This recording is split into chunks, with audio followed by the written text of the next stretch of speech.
Hi there, we're back with another project in our paper pack challenge, and this is going to be a small rectangular bag.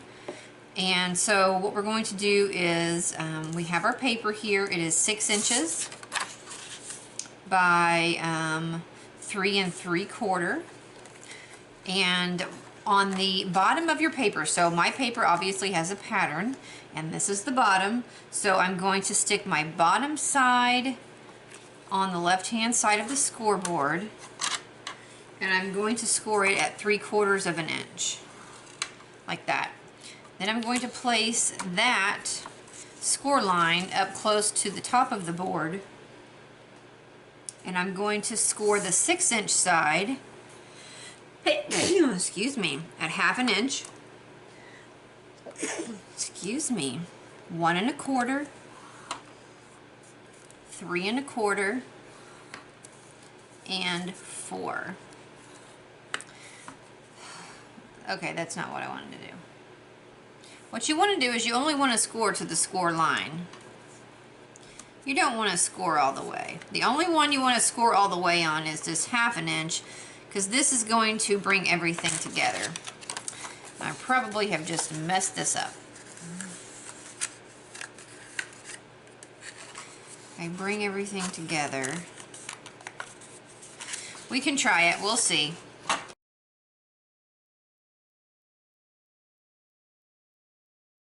Now we will cut this little piece out down here. We'll go ahead and just cut in on all these bottom score lines. I'm just going to cut in ever so slightly at an angle, notch those score lines out, just like that. And then we will put some adhesive on that 1/2 inch flap that we have over here.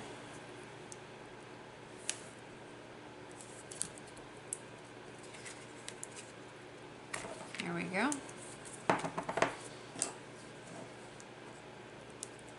I'm going to have a little extra adhesive here on top, so I'm just going to take it and pull it back over to where I want it to be.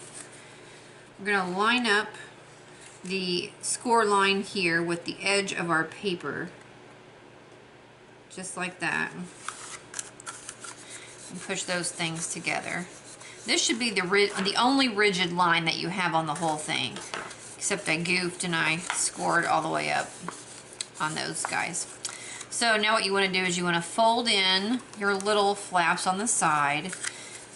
Because we joined everything together here, we're going to say that this is the back and this is the front. We have a cute little snowman on the front there, so that's good.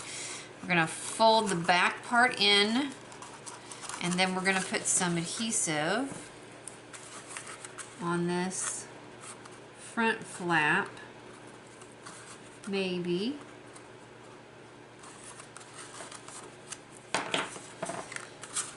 This is a tiny little bag, but you can make a lot of them out of one sheet of paper. And it's cute to hold a couple pieces of candy or, you know, whatever. Alright, so if I hadn't have scored these lines, it wouldn't have been so rigid on there, but it's going to work out. It's going to be cute.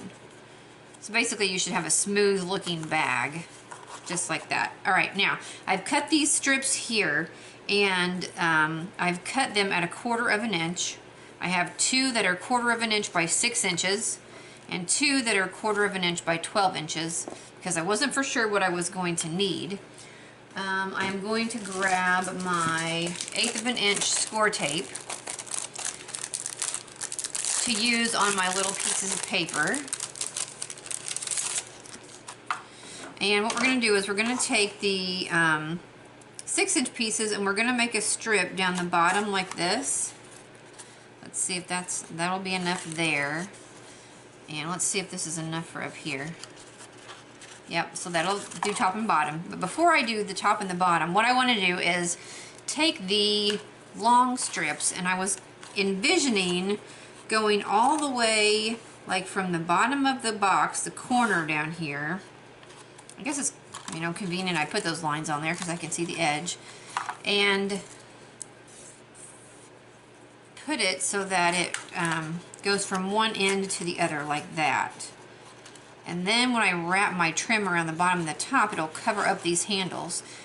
And so do I like that length or do I want it a little shorter? I'm thinking I want it just a little bit shorter. So I'm just gonna go over here to the trimmer.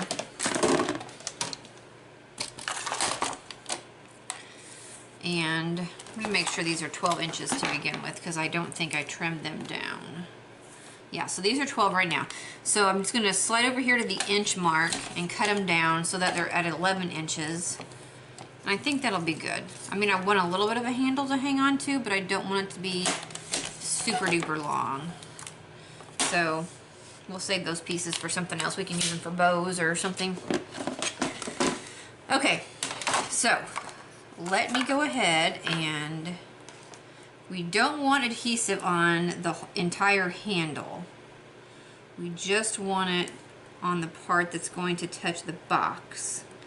So I'm pretty much guessing, probably not the right thing to do, but let's just say that, let's see, 3 inches. So you need about 3 inches and I got a little bit much there. So let's kind of do it this way. Need about 3 inches of adhesive on either side.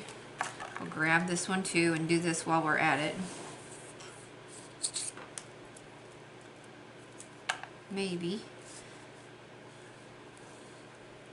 Slide it down to about 3 inches. This 1/8 of an inch tape is great on little strips like this. It's great on strips of paper. You can use it on ribbon. It's really, really convenient. Okay, so let's take these little pieces off. Get the backing off of them.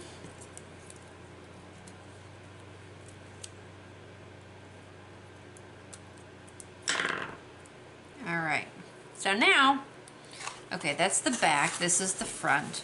Like I said, we're going to start down here in the corner. And conveniently, since I've made that score line mark, I'm going to line it up with that score line and bring it around and line it up down here at the corner and bring it up against that score line. Actually, you know what? If you wanted to put those score lines in there, you could do that. Just do it very gently. I wouldn't make like extreme score marks, and I definitely wouldn't burnish them like I did accidentally, but it does help when you're lining up your handles.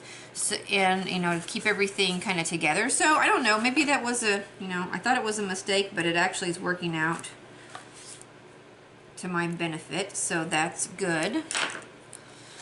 These are the handles on the back side. So once again, we're going to line it up there at the corner, follow that score line, come around here, hit the back of it on that corner, and run it up there just like that. If you have any extra adhesive like I have right here, sometimes you can roll it. This score tape is pretty good stuff, so it eventually will just kind of wear off. Oh, there we go. It's letting me pull on it. Okay, so if I get my hand in there, I can pull off the extra adhesive.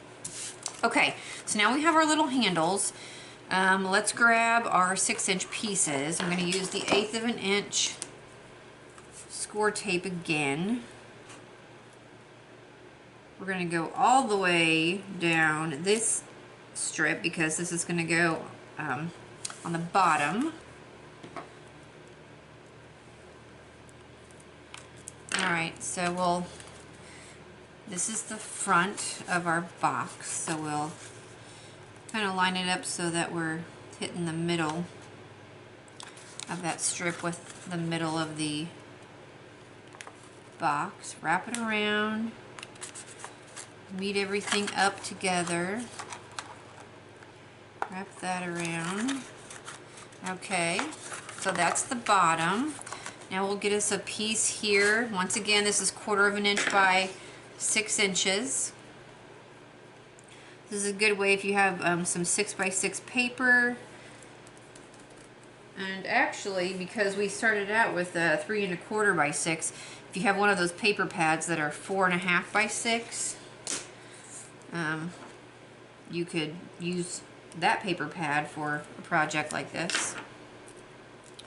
So this is going to go on the top. Once again, we're going to do the same thing, kind of line up the center of the strip with the center of the front of the box. Wrap everything around. This is really cute. All right. Okay. I just love these boxes where you square the bottom and then you have the thing. Okay. That's really, really cute, and it's really sturdy too. So you could fit several candies in there. You could fit a chapstick and some candies in there. You can put some tissue in there and wrap it and make it look really cute. I'll try to throw a sentiment on there or something, but that is the project for now, and we'll come back with another. Okay, so to finish this project out, I'm going to go ahead and show you what I'm doing. I have this little stamp here that says Merry Christmas. And I'm just going to take and stamp it on some white cardstock like that. This is Melon Mambo Stampin' Up! Ink. Then we're going to, I'm going to use the trimmer because I'm not very good straight cut on the scissors. So I'm just going to cut it off like that. And I used actually some of our pattern paper. That's pretty good. I'm gonna just take my small corner rounder, maybe, come on, and round two of the corners, opposite corners.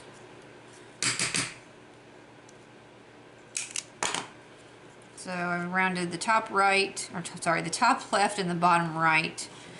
And now what we'll do is grab some 1/4 inch adhesive. Actually, I'm going to use the 1/2 inch because this looks like about a 1/2 inch piece of paper.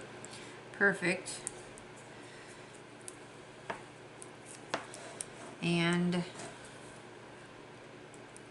then we're going to stick it on a piece of this pink glittery paper. Just like that. Once again, grab the trimmer. And just give it a little bit of a border of the pink glitter paper. Put this back in our little baggie of extra pieces. Then do the same corners that we've done before, so we'll snip the bottom right and snip the top left. Get all these extra pieces out of the way. Grab some of these dimensional squares. Keep saying I'm going to bring my foam tape out here. Double-sided foam tape. And I do not remember. Maybe one day I will. Because it's a lot easier if you have even bigger, thicker pieces like this. You just can lay a strip of that double-sided foam tape down. And you don't have to pick off all the little backs of these things. This is great if you have a little embellishment or, I don't know, whatnot, I guess. But I prefer the foam tape. Alright, so we're going to stick our little greeting up towards the top above our snowman, center it up, and press it in. And that is all we're going to do to this. I actually measured this, and it's wide enough, and it's tall enough. It would hold a gift card. So if you wanted to put a gift card in here with some candies or treats or whatnot, you could do that. But it's super cute. It's really a cute little gift. This would be great for a teacher, bus driver, co-worker, really anybody. You could almost even hang it on the tree as an ornament and put something in it. I mean, it's so cute. All right, moving on to the next project.